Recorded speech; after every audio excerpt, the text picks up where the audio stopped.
Hi all friends, welcome to MTM political talk. അപ്പോൾ നമ്മുടെ India സഖ്യത്തിൻ്റെ ഒരു സുപ്രധാന യോഗം നാളെ ഡൽഹിയിൽ ചേരുമെന്നാണ് കോൺഗ്രസിൻ്റെ ജനറൽ സെക്രട്ടറി ജയറാം രമേശ് അറിയിച്ചിരിക്കുന്നത്. പക്ഷേ വളരെ സുപ്രധാനമായ യോഗമാണ്.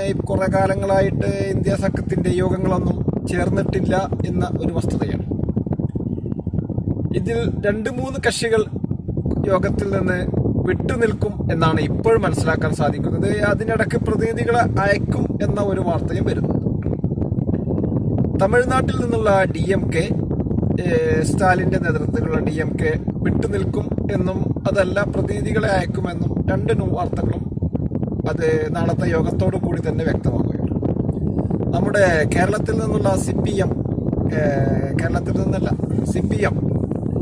വിട്ടുനിൽക്കുന്നു അല്ലെങ്കിൽ പ്രതിനിധിയെ അയക്കുന്നു എന്നാണ്. എന്നാൽ ജനറൽ സെക്രട്ടറി പങ്കെടുക്കുന്നില്ല എന്നാണ് ഇപ്പോൾ നമുക്ക് മനസ്സിലാക്കാൻ സാധിക്കുന്നത്. മൂന്നാമത് ജാർഖണ്ഡിൽ നിന്നുള്ള ജാർഖണ്ഡ് മുക്തി മോർച്ച അവരും യോഗത്തിൽ പങ്കെടുക്കും എങ്കിൽ പ്രതിഷേധം അറിയിക്കും എന്നാണ് അവർ അറിയുന്നത്. പിന്നെ CPI അവർ പങ്കെടുത്ത് അവരുടെ നിലപാട് വ്യക്തമാക്കുമെന്നാണ് ഒക്കെ. ഏതായാലും ഇന്ത്യ സഖ്യത്തിൽ ഒരു വിള്ളൽ ഉണ്ട് എന്നത് ഒരു യാഥാർത്ഥ്യമാണ്. കാരണം അത് തമിഴ്നാട്ടിൽ നിന്നുള്ള വിജയ് സർക്കാരിന് കോൺഗ്രസ് പിന്തുണ പ്രഖ്യാപിച്ചത് സ്റ്റാലിനുമായി കൂടിയാലോചന നടത്തിയില്ല, തിടുക്കത്തിലായിപ്പോയി എന്നൊക്കെയാണ് DMKയുടെ ആരോപണം. CPMനെ സംബന്ധിച്ചിടത്തോളം അവർ കോൺഗ്രസ് നിയമസഭാ ഇലക്ഷനിൽ സ്വീകരിച്ച നിലപാടുകൾ, അവർ ഉന്നയിച്ച ആരോപണങ്ങൾ, ഇതൊക്കെയാണ് CPM ഉന്നയിക്കുന്നത്. ജാർഖണ്ഡ് മുക്തി മോർച്ച എന്ന് പറഞ്ഞാൽ അവരുടെ ആരോപണം അവരുമായി ആലോചിക്കാതെ രാജ്യസഭാ സീറ്റ് പ്രഖ്യാപിച്ചു എന്നതാണ്.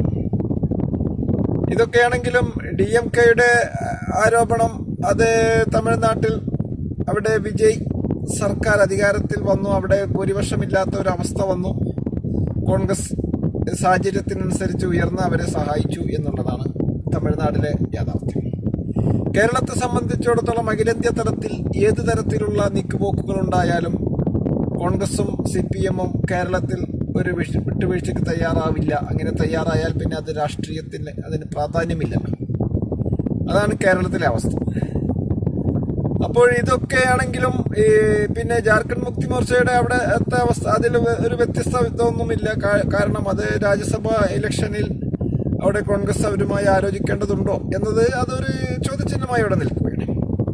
ഏതായാലും ഇന്ത്യ സഖ്യത്തിൽ ഇപ്പോൾ ഉന്നയിച്ചിരിക്കുന്ന ഈ ആരോപണങ്ങളൊന്നും ഒരു കാര്യപ്രാപ്തിയിലെത്താൻ സാധ്യതയില്ല. കാരണം സ്റ്റാലിൻ്റെ പാർട്ടിയെ സംബന്ധിച്ചിടത്തോളം അവിടുത്തെ അധികാരം നഷ്ടപ്പെട്ടതിന് ഇന്ത്യ സഖ്യം ഉത്തരവാദിയല്ല. കാരണം അവിടെ ഒരു ജംബോ സഖ്യമാണ് മത്സരിച്ചത് സ്റ്റാലിൻ്റെ നേതൃത്വത്തിൽ.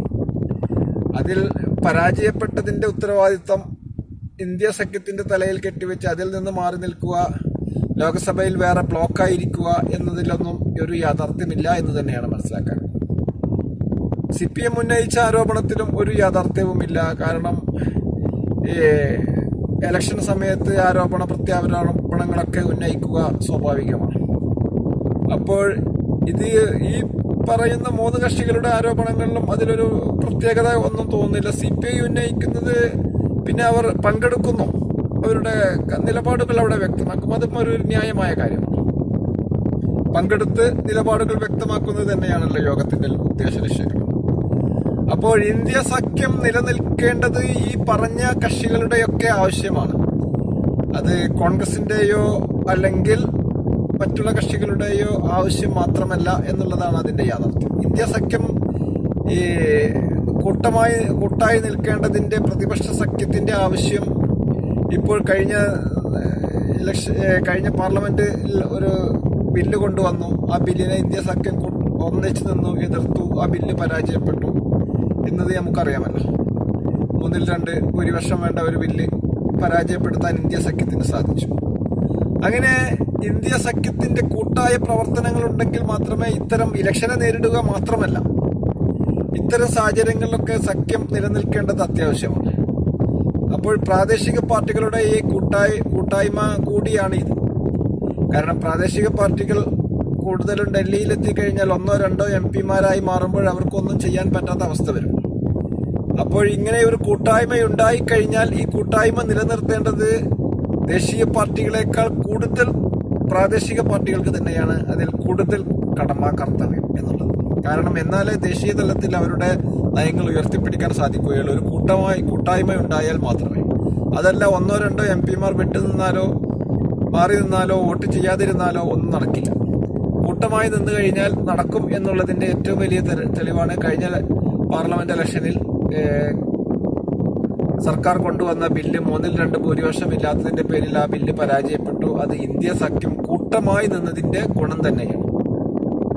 അപ്പോൾ ഇങ്ങനെ കൂട്ടമായി നിൽക്കേണ്ടതിന്റെ ആവശ്യകത പ്രാദേശിക പാർട്ടികൾ പ്രത്യേകം ശ്രദ്ധിക്കേണ്ടതുണ്ട്.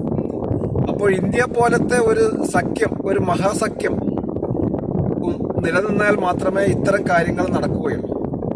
അപ്പോൾ എല്ലാവരും ഇന്ത്യ സഖ്യം നിലനിർത്തുന്നതിന് വേണ്ടി, ഒരു മുഖ്യ പ്രതിപക്ഷമായി മാറുന്നതിന് വേണ്ടി സംസ്ഥാനങ്ങളിലെ പാർട്ടികളൊക്കെ ഒന്നിച്ച് നിൽക്കേണ്ടത് അത്യാവശ്യമാണ് എന്ന് തന്നെയാണ് നമുക്ക് ഇവിടെ ഉണർത്താനുള്ളത്. ഇന്ത്യ സഖ്യം പോലത്തെ ഒരു സഖ്യം എന്തായാലും പ്രതിപക്ഷ നിരയിൽ ആവശ്യമാണ്. അങ്ങനെ ഒരു സഖ്യമില്ലാത്ത അവസ്ഥ വന്നു കഴിഞ്ഞാൽ സർക്കാരിന് എന്തും ചെയ്യാൻ സാധിക്കും എന്നുള്ളത്, ആ സഖ്യത്തിന്റെ ഭിന്നിപ്പ് സർക്കാർ മുതലെടുക്കും എന്നതും ഒരു യാഥാർത്ഥ്യമാണ്. അപ്പോൾ ഇന്ത്യ സഖ്യം പോലത്തെ സഖ്യം ഒരിക്കലും നിർജീവമായി പോകരുത്. അത് മുന്നോട്ട് പോകേണ്ടത് ആവശ്യം തന്നെയാണ് എന്ന് തന്നെയാണ് നമുക്ക് ഇവിടെ ഉണർത്താറുള്ളത്. അപ്പോൾ തമിഴ്നാട്ടിലെ DMK-വും CPM-ഉം CPI-യും ജാർഖണ്ഡിലെ ഈ പാർട്ടിയും ഒക്കെ ഒന്നിച്ചു നിന്നാൽ മാത്രമായിരിക്കും ഇന്ത്യ സഖ്യത്തിന് ഒരു ബലമുണ്ടാകുക.